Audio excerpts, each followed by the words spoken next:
Dahil meron tayong mga cuttings pa dito na kailangang itanim. Ayan, nagtatanim na naman tayo.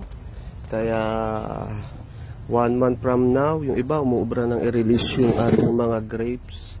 So yung iba hindi pa. So yan, ito naman ang mixing soil natin. Yan, loam soil na hinaluan ko siya ng garden soil. Siguro mga 6 na bag to ng loam soil.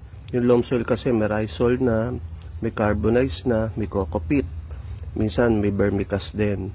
So, tapos sinaluan ko siya ng 3 bag na garden soil, yung pino. So, total 6 bags to.